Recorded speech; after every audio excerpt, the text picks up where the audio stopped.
welcome to the Nemcast. This is episode 9. In today's episode we're going to be covering in part 1 the sort of degradation of airsoft sites across the UK, how I feel personally they're being underfunded by the owners, etc. And in part 2 we're going to be briefly going over the response from the National Airsoft Festival. We've finally had one. And in part 3 we'll be covering what's going on in the next episode. So I'll see you in part 1. Cheers, chaps.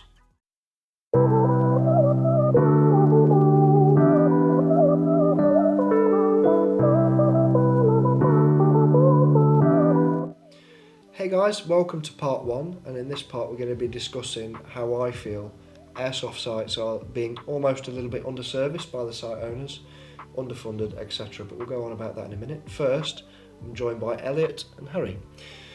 So let's get stuck into the subject. Personally, I feel like most airsoft sites in the UK, not all, that's the caveat, but quite a few, especially the smaller ones, airsoft sites, are starting to actually actively move backwards.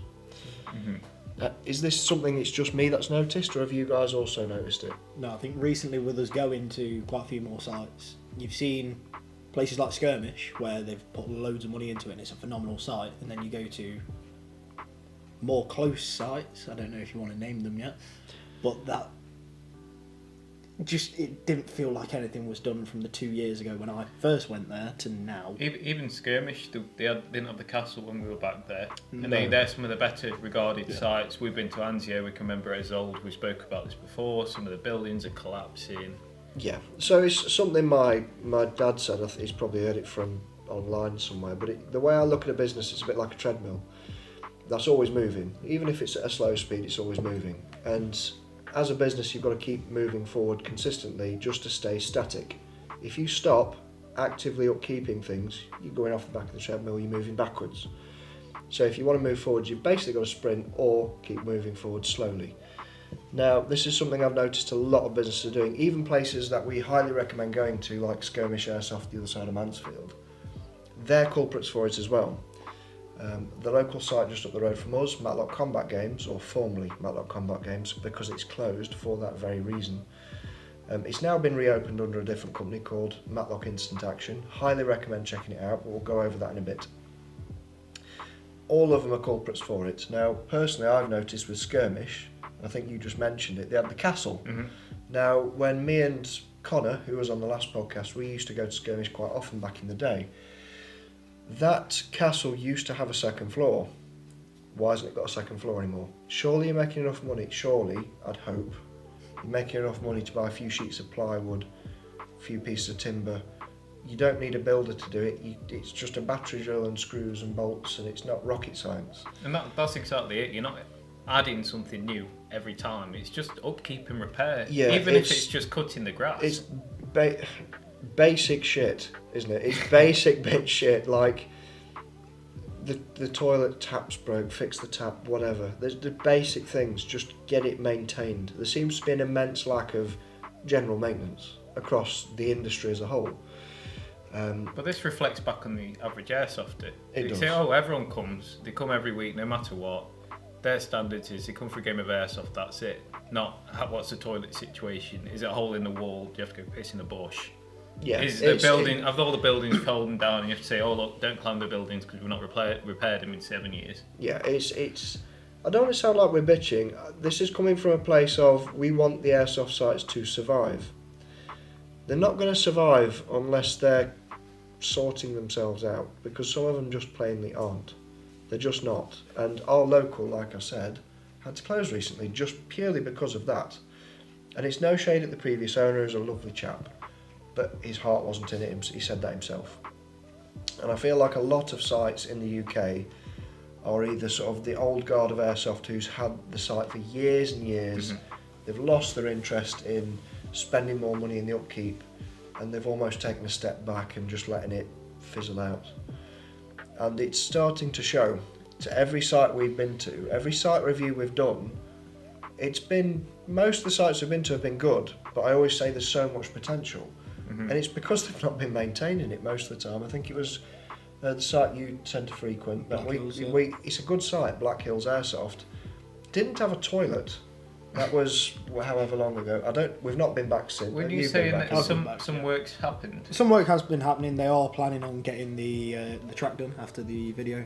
So- They are planning on getting a toilet. When it actually happens, I don't know, but it even would be more appreciated. positives then. Yeah, it's So- just a case of we're trying to put forward with this part of the episode, this particular podcast, is if you're noticing it on your local site, don't just complain to your mates about it. It's going to do sweet fuck all. Your best bet is get your mates around, all agree on a point of contention, such as the toilet's a shit state, or the safe zone's a bit lacklustre, there's no dry seating area, there's no power, there's no coffee making facility, something basic, whatever your complaint is on your local site. And approach your local site owner and say, look, whatever it is, please can you sort it out? Because if you don't ask, you're not going to get. And I think more people need to pipe up about that to give them a kick up the arse. Because at that point, you're more than likely going to be a regular, and you're going to be mates with quite a few regulars there. Yeah, There's people you see every week.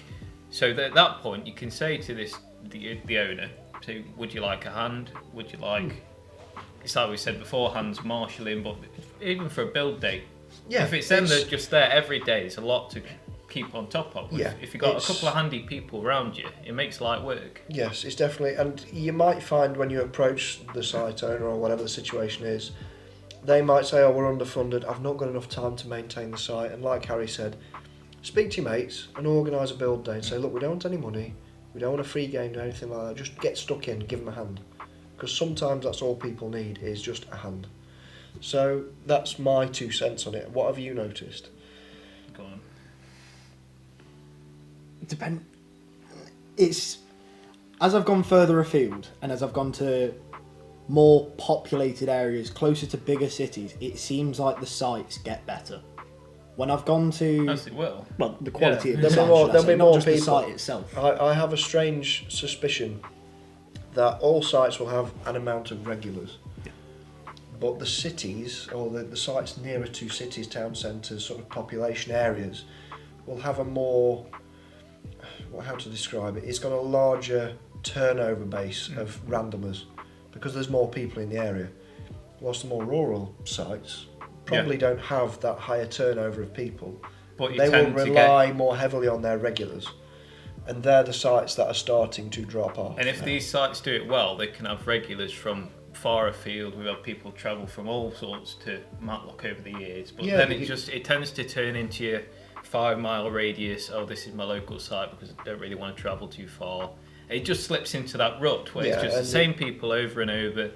Then it's the same games and nothing's being done. And because they see the same thing every 2 weeks, they don't really notice the slow Decline erosion of of and what is good about the site. I can see that from two sides. If they go, well, if no one wants to come anymore, what's the point of doing it up? And then it's snowball effect, isn't it?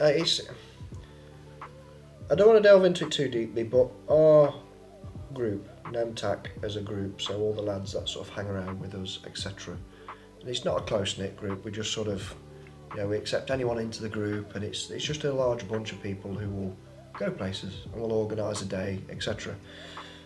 We all stopped going to our local site at was formerly Matlock Combat Games for this problem. It started actively moving back.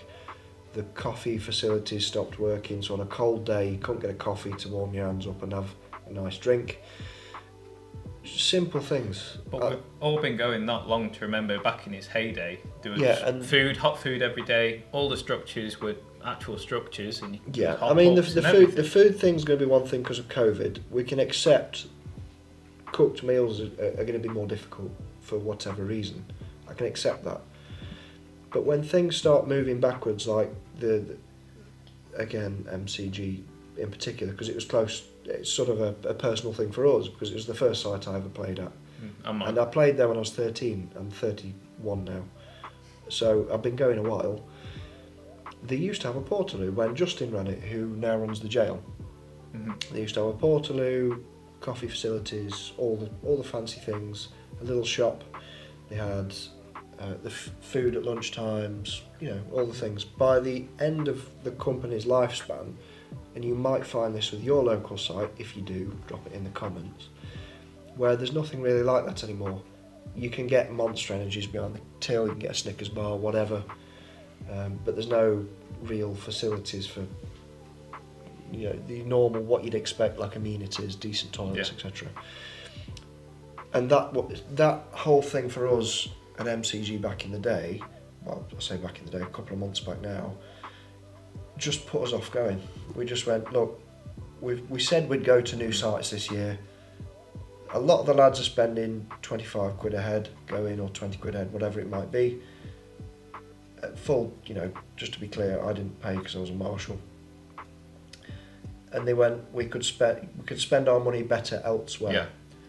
So what you're going to find, if your local sites are doing this, the regulars are going to go, let's just go somewhere else and spend the money better.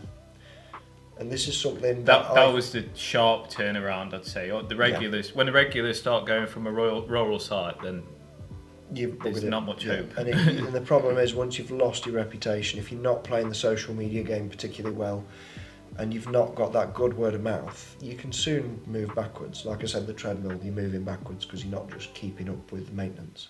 Even down to non-physical stuff, like today, we talked about how the marshalling was of past, where it's just people would stand in the middle of the field and just sort of look about, not actually getting involved, and then people will think, oh, I might be able to get away with that one, or the sneaky bit to get away with that one, and it just spirals on from there. It creates that culture, whereas if, like today, there was marshals going around checking, not like actively checking, just keeping an eye on, like, say there's a guy with a riot shield, sometimes they'll sneak about. If you've got a guy next to a guy with a riot shield, people can't then start shouting, say, hey, you need to watch that guy because you're already there. Yeah, I mean, it's almost worth applying a little bit of pressure to your local site that you prefer to go to and say, look, you need to improve us. Not in a horrible way, be polite about it and be honest. Just say, look, we're looking at starting to go to a more regular site, some of the lads are. Don't have to name drop, and then just say, because you've not got this, you've not got that, and we could use these facilities on site, or whatever it might be. Well, the games are getting stagnant, or there's been no new buildings out in the play zone for 10 years. And they'll soon catch a wake-up call, because they'll think, well, that's a group of 5 people, or whatever your group is. And if it's £25 a head, you can do the math yourself. It's a fair chunk of money. It's the difference between them potentially earning a wage, paying the rent, whatever it might be, and not. So, like I said, the main part of this podcast is to mostly just think ahead. And if you are a site owner and you're guilty of this, you've got to think, right, just swallow the pride. These guys probably might be right. And ask your locals, what would you like to see improved? Even if you just put it on Facebook, whatever. They mostly come back to it, I'd like to say this area come back, or I'd like to play a bit more varied games. Yeah, it could be something simple. It could be £150, the problem's solved. Because it's very easy to turn up that day, take the money, right, that's great, straight in the pocket. Yeah. And then when they start going downhill, it gets to the point where you're getting less and less people, you're not earning as much money, so you think, well, I'm not earning that money, so I can't go back in. If that money was reinvested, you'd get all your regulars still and more. And new blood, yeah. Cause so it's like we say, speculate to accumulate. Yeah, it's the same with rentals. Rentals are a massive part of it. Yeah. When you're handing off shoddy rentals to new players, it puts them off the game full stop. But we'll not broach that any further. So, Elliot, you've not really said a lot, because obviously you're... I haven't needed to. I know your local is, well, your regular visit, regular haunt is Black Hills. We've already done a review on that. Yes. I wasn't personally super impressed. I thought it, again, is very much guilty of that same thing, where it sounds like, however many years ago when it first opened, it was a wicked site. It really does sound like it was. But it's done that thing of, oh, the track's got a bit rough over the past few years, but it doesn't matter. But to new players, it matters, because people rip bumpers off and all sorts of shit, I'd imagine, on that bloody road. There's no toilet, and you think, well, it's not the end of the world if you're a regular, but new players will go, where's the bog? And they'll not come back. I mean, look at it from a rentals perspective. If you were to go to your first game of Airsoft and you're renting, if you go to a site and you've got a battle to get onto the site, You get there and there's, very few people. You get given a gun that's sellotaped together. a gun that's been sellotaped together, and you're just missing the basics of what you'd expect to find. Not even just at an airsoft site, just any kind of activity centre, if that makes sense. If I go to a paintball field, I'd expect to just have a toilet, possibly somewhere to stay warm, stay dry. New players for airsoft in general, because they'll turn up, have first thing, well, that was shit, I'm not doing that again. Yeah, and it puts them off the sport. Entirely. It's not a sport, I don't give a fuck. Anyway, but high speed, low drag. It's happening everywhere, and it's something we've all noticed. And again, to broach it over, maybe someone at Skirmish will see it, and if they can, please mention it. You've got to remember, the castle isn't in play properly anymore. Why they haven't sorted it is beyond me. Anzio roofs. They rented buildings, they're not going to repair the fucking roofs. Or even still, like the top yard, it needs mowing. Yeah, it's just some really... when we went, it was sludgy as all. It's sludgy as hell. It's been raining for 2 weeks straight. There's only so much you can do, but Anzio have got it okay. I think the site has moved backwards a lot, but that's just... It's coming forward, though. That's down to circumstances. Yeah. Because of the rubbish that was dumped there all them years ago and whatever. I don't quite know the story with that. But going back to Skirmish, again, when me and Connie used to go and some of the lads that we used to know, they also had a trenches area, which was sort of like a World War One-esque trenches. It was wicked, nice area. Last few times we've gone, it's not in play anymore. Why isn't it in play? There's such and such a reason. You think, well, when's that not been in play? As a site owner, if I was a site owner, I'd see that happening and go, we couldn't use the field today. Why is that? Let's sort it straight away. That's your bread and butter. Your site, having the map, the gameplay areas in good working order is your bread and butter, along with your safe zone. You've got to have those two things in combination well upkept. Because it adds a variation. Yeah. Because if you don't try something one day, you think, I'd love to go back and try your site can shrink so quick. Yeah. Even if it's mostly woodland area with a few points of interest, sheds, barricades, whatever they might be. Black Hill's an interesting one because that has very few buildings, lots of open area woodland. Yeah. Now imagine if those buildings, the buildings that they've got seem to be well kept, but for instance if those buildings start to rot, they lost a point of interest, that's just dead ground where you can't start a game, you can't have a main point of interest, attack or defend. So upkeeping those areas is very important. It's the same with woodland. If it starts getting overgrown with brambles and general debris from trees, a day with a strimmer in a certain area can go a long way. But I think that pretty much sums up part one personally, unless you guys have anything to put in. I feel like there is two things that we've kind of not covered on the side of airsoft sites. A lot of owners now that I've met, apart from probably 2 sites, don't play anymore. Mm-hmm. They're all of an age where it's like, no, I'm too old. That's what I said about there's that old guard of airsoft who've done the thing, they started playing for whatever reason, went, I'm going to get into it, bought a site, and then gone, I've got other shit to do now, just let it make money, and then they lose interest. If they're getting to the point where, if they're not playing, and say it's down to that they don't want to play at their own site or whatever, I feel like if they're watching their numbers slowly dwindle down to potentially nothing, then they need to go and do a game day. Yeah, I think if you're going along or appoint someone who's regular to make these decisions on site. That needs doing, that needs doing. Just there's a few of the members there that we've kind of all sort of agreed, like once a year we'll try and go up and go at least once a year. Try to go up in the summerish time, get up there, do a build day, and take down whatever we don't use. Whether that be areas of bushes where it's just too much bush, we don't need it, get rid of it. Or take down building in the corner, nobody really uses it, right, we'll take that down, build it somewhere else, whatever's not usable, get rid of. It's about, as a business owner, keeping your hand in the game. You've got to occasionally go, right, I've not actually played at my own site in 6 months, I'm going to go have a game day, I'm not going to marshal, nothing, I'm just going to go from a player's perspective, get an idea of that, go in as a marshal, speak to your marshals, get some feedback. Get some feedback, and think about what you're doing, because it very much is moving backwards, from my opinion. So Are we happy now? The other Is thing that- I'd say is a lot of people go on. try to still blame COVID.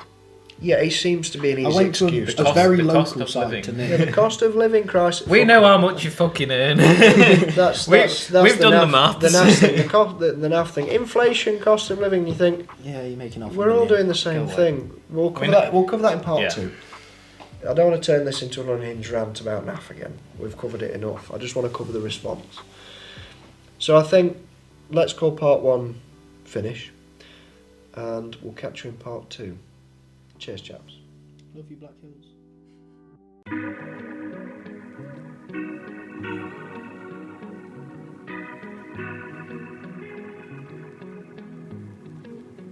Hey guys, welcome back to part 2. Now in this part we're going to be discussing the National Airsoft's response to the complaints. Now it's a bit too little too late in my personal opinion for a lot of people.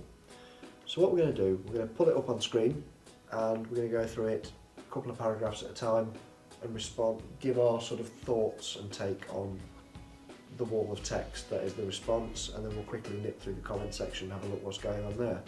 So Dan, our glorious assistant and sponsor player, is going to read out the paragraph or the first part, and then we'll do our response to that. So over to you, Dan. Okay, so the first paragraph is, as you are well aware, we had to put our ticket prices up this year, which seems to have caused controversy.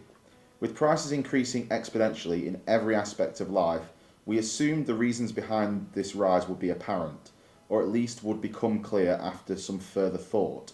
However, this appears to remain a concern for some people, so we would like to explain why the rise was necessary. Unfortunately, everything has risen in price in the last couple of years, not only in the UK but worldwide. It's everywhere and now part of everyday life. Food and drink prices are astronomical, car insurance renewals are hundreds of pounds more even though you haven't made a claim, and gas and electric costs are huge. A month before the event, a set-up team begin physical work on site and stay there on site the whole time, working very long, demanding hours, putting everything in place, a whole lot of which you wouldn't even notice. For those guys, it's not only physically demanding but also mentally challenging. This setup alone is a huge expense in staff wages, accommodation, welfare, hire of plant and machinery, and the operator training required that has to be done earlier in the year. As you can imagine, a festival demands a lot of equipment. Hire fees are also through the roof. Subcontractor costs have massively increased.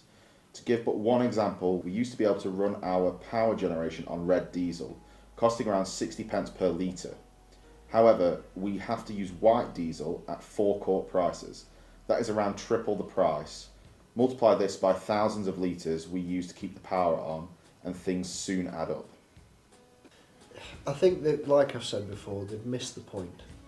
This isn't an explanation as to why the cost has gone up. If you actually care to read the comments, because I feel like they're not reading the comments with a critical eye. People are saying, you're charging more, that's fine, but you're giving us less. That's the point of contention. You're actively giving people less for the cost of more. If it was the same and the cost had gone up, people wouldn't moan, but you've taken away. You brought showers in, I think I read they brought showers in, that's going to be a fucking shit show. Because I saw the toilets. Someone won't have the private toilet and just go waffle stomping in a shower somewhere. Waffle stomping isn't something I want to think about. Yeah, Anyway, Google it. I refuse to Google waffle stomping. So, they've given the showers, but that was, what, a month or so ago? I didn't hear any update. It's only No, when I I read haven't the got comments showers. from that post that I realised I got showers. Yeah, and I feel like that was almost I felt like it felt like a peace offering. So, the next section is, estate fees that we pay for use of the land and camping are substantial and also rise every year. Our insurance premium for this event is in the tens of thousands, and of course, let's not forget increased wages for a team of more than 100 staff that make the event what it is during the weekend. Multiply all of the raised costs over so many different elements, and the above is not extensive, and it's no surprise prices need to go up. We've covered this. They're not Yeah. addressing the point of contention. People don't give a shit about the price. It's the lack of value for money. They've removed things. But anyway, we'll not harp on about it. Yeah. So then it goes on to. I mean, it is more of the same thing, but now they're going to talk about like other festivals in comparison. So they're saying other local festivals are priced at over £200 with camping, or just £100 for one day. Typical costs for a camping pitch in the area, just camping, nothing else, is around £100 for 3 days. So for 3 full days of unlimited camping, facilities, free entertainment, free car boot, 2 days of gameplay and stalls as well, we offer a fair and reasonable price overall. Take a look at the hugely popular local festival, the Great Dorset Steam Fair. Just hit up their webpage and read the third paragraph. There's a link then in the post. And it says they aren't running this year at all because of the increase in cost. In the same way that a festival is coming together of many different people from different counties, countries and walks of life, styles of gameplay and so on, so is the organisation behind it. Hundreds of elements, planning, people and equipment come together to make it run. We like to think that we offer a cracking event that is always getting better year upon year, and we strive to make improvements. This year we've introduced showers, for example. Price rises are inevitable and apply to everything of late. Whilst we have attempted to keep the prices minimal over the years, we also want to keep offering the event now and for years to come, which means this year we have no choice but to increase our ticket price and pass on some of these increased costs. Most importantly, however, we want happy players, and so for this year's event we are going to freeze any tiered pricing increases as the event draws nearer. The ticket price will stay the same. We're also looking to hopefully integrate Klarna's pay in 3 payment solution if possible. We guarantee that all other prices over which we have control, such as the bar, shop, etc., shall remain the same as previous years, with prices that are lower than most pubs. We have never inflated prices to exploit people once they are at our event, and we encourage our food vendors not to do so either. So when they say they've frozen the tier list, does that mean they've kept the early bird price? Yeah, the early bird price. But funnily enough, this is after, as Ben Lithgow was showing every day, that the numbers weren't going up over about 1,000 people. Yeah, I believe that's Hunter Flex. Now, is this they've decided to freeze because they're good people, or they're deciding to freeze the prices because they've gone, no one's coming anymore? Yeah, no, they've gone, well, oh fuck, we've just spent 10 grand, 20 grand, whatever it might be on the facilities. We've raised the player cap and now we've raised the player cap and we've got 1,000 bookings. In that whole thing though, they've literally just gone, oh, everything's gone up in price, and then at the very end gone, oh yeah, but we're going to keep everything the same. But that's after you didn't go, or you didn't go. Yeah. It does, at least from me. I'm reading this right now, and it feels a lot like you said, a boss has basically said we need to respond to this now because actually it looks like our profits are going to be taking a hit. Yeah, it's got to the stage where they've said. And that's coming from you as a non-Airsoft. Yeah, I mean, I've played one game of Airsoft, and I was really excited to go to NAF this year, and then I found out about all this, and I was like, nah, I'm not going to bother. That's awful. No, I know, out of the Nemcast group, I'm going because I want to sort of do a bit of a reporting thing on the ground, speak to people, what their thoughts are on NAF this year, etc. Also, I'm going to have some stuff for sale. I'd say over 50% of us have just dipped this year. I know you've dipped. You're going abroad, aren't you? Yeah. For that value for money. It's your birthday, isn't it, as well? So like, it's a weekend away for you. NAF lands on my birthday, and it's sort of my regular thing. Yeah. Enough of that. So, literally, there's a tiny bit left. So after saying that they're keeping the prices the same, they're guaranteeing that all of the prices are going to stay the same, that they're in control of, and encourage their vendors not to. It follows up with, no matter what we do or say, it is bound to be criticised, but we do hope that our loyal players who come to NAF and those who are genuinely interested, what we have to say helps illustrate why price rises were necessary in order to put on the event this year, and so that it can continue in future years. We really look forward to another fantastic year of Airsoft on and off the field, loads of stalls and some sunshine. And that is the end of the post. Let's skip over to the comments section. Now, Elliot, if you could pull your phone up now, what we'll do is, we'll have a look at the comment section, and so we can see it, and we'll get Dan to read through it as well if you could. Hunter Flexington. Now he's a friend of the Nemcast group. He's a nice lad. He's been posting regular on the NAF page. You know, the numbers. Almost every post and gone, oh, there's still this many places. This isn't really left. to be shitty, it's just every post of, yeah, look at us, we do this, or look at this guy who comes to NAF, and this, before the issue was addressed, and go, yep, still there. Yeah, it's more, this particular comment, the Hunter Flexington one, I mean, Christ, I'm looking at his now, he's a top fan. And I think that's because he's been shit posting. But my point is, he's posting stuff like this because for the past 6 months you've been burying your head in the sand, and this is his way of saying, but from looking at his response, it's the 90% of the comments saying, yeah, completely agree with all the top. Yeah. We've not covered the questions asked, the value for money side, and it's too little too late. This is done out of force. Yeah. This post would never have happened if. I think I've scrolled right down through the comments, and there's I'm just saying it so you can see it on your screens as well. And he's put something very similar to what you're saying. So he's put, I'm sure a lot of people are happy that you finally provided some clarity to why the prices have gone up so much, even though it took a while to get your explanation out. Could you possibly provide a bit more information on why you've ring-fenced the second-hand sales /car boot, and also why the toilet situation has been implemented in the way that it has?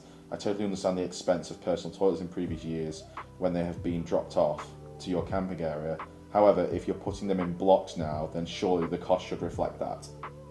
now what was the National Airsoft response to that? So National Airsoft's response was, unfortunately we're no longer able to move private toilets around the site with the public present, as this presents a large health and safety issue, which also conflicts with insurance restrictions that are beyond our control. Oh, basically the insurance have said, no mate, you can't move toilets. They've gone, well, that's fucked it. Yeah, private toilets are quite a unique offering at festivals, and we thought long and hard about how we could continue to offer this service. This year's method is the only solution that enables us to still offer private toilet option to our customers, and I think it's worth clarifying, if I'm not mistaken, the private toilet option they've got is they're going to give you a padlock. Is that right? It used to be, so you'd pay for a private toilet and then you use I can't remember the app now. It's what three words. Never used it myself, but what 3 words your location, the toilet eventually gets dropped off to your camping location at a set time, so you can be there, and then you get the padlock, or you provide your own padlock, but your private toilet's there. Excellent idea. Whoever initially thought of that idea, commend it. Really do commend you. It was an excellent idea. But because they've now taken that away, public toilets almost become pointless. Almost. Private toilets. Yeah, private toilets. Because private toilets become almost pointless because you've got to walk to a private toilet area. Yeah. You may as well just walk to a public toilet and save yourself £100. It says, yeah, we can't do it because of insurance. Good excuse, but notice how they didn't mention anything about the second-hand area, which a lot of people in the comments are saying as well, which is just sort of being skirted around again. Hence, other people then. Yeah, I think there's at least 3 or 4 times it's been raised, and they've only replied to the other bit. They've just not addressed that. And I've seen quite a few times night games been mentioned, and that's just gone, yeah, mate, insurance. Now, have you scrolled to the top? If you could, Dan, scroll up to the top, and Dom's actually responded. So Dom's been on the podcast before. He did one of the episodes with the mental health thing. Really good podcast. Nice chap, good friend of ours. He's put a response to this, which I'd like Dan to read out, because I think it's got a good point. This is the general consensus, I feel. So Dom says, yes, sorry, too little too late. It's great that you have finally made a post since the announcement in January. It's taken dozens of emails, countless comments and complaints for you to finally put a post up. You could have easily avoided being the focal point of so much criticism had you done the latter in the first place. That's all the community asked for, was a simple heads up. The community that you have ignored for the past 4 months, simple fact, and what little communication what was received was from a chap who probably shouldn't be in a customer facing position. Yes, thanks Mr. Howard. We'll just not be poor from now on, problem solved. in what world did he think that was a suitable answer? This response would have been more appropriate for the guy's questions. Perhaps he had a bad day, who knows? The term reap what you sow springs to mind. Now, let's move over to the next comment, which I think's made quite a bit of an embarrassing dent in the comment section. We all noticed it, because obviously we all read through it, put it in the group chat and went, wow, the comment section's a bit of a shit show. We've not been trying to stir it up or anything, but we have noticed some weird shit. There's one that stands out in particular. Yes. Dan, if you scroll down to... Yep. And if you read that one out. Yep, so that says... makes me laugh why all these people complaining. Look at all the festivals that happen and the cost increasing year on year. Seems to me these guys have been spoilt by a static pricing for far too long and actually need to understand the cost of running such an event for the entertainment of their hobby. Should be grateful that it is still able to continue, as many other events have fallen by the wayside due to increasing costs of running such events. Now, if you just scroll down a little bit on that, there's a meme that Harry put on below, which I'll put up on the screen because it's a good response. Now, look a little bit below that on that same reply. Where does this person work?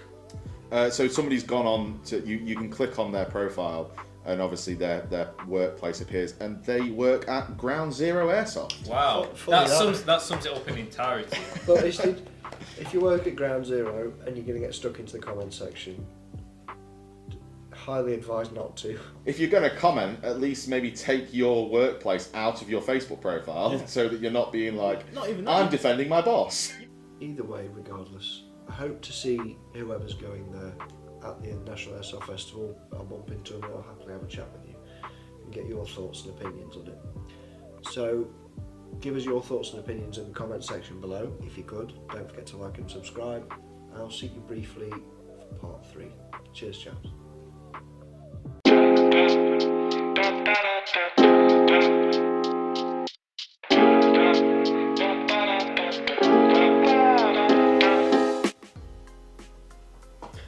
Hey guys, welcome back to part 3, and in this part we're going to be discussing what's going on in the next episode, what to expect, who you're going to see, etc.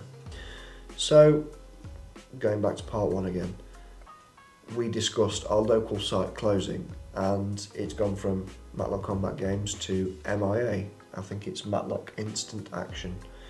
And we're going to be getting the site owner on, if possible, called Pete. Now, we're going to be going over the roadmap for what he's planning and discussing what it's like to start an airsoft site, etc. His experience in airsoft, that sort of thing. Now, we've been there today for an airsoft game. I highly recommend checking it out. The relaunch of it's been really good. It should be quite a one to watch. So there'll be that in part 3. There'll be a few other things as well, such as alternatives to NAF. Now, there is a few companies popping up now and a few little festivals rearing their heads, and I think that's going to be something to watch. So we'll gather a list of that and we'll discuss that in part 3 as well. So I think that's just about everything, and I'll see you in the next one. Don't forget to like and subscribe. Cheers, chaps.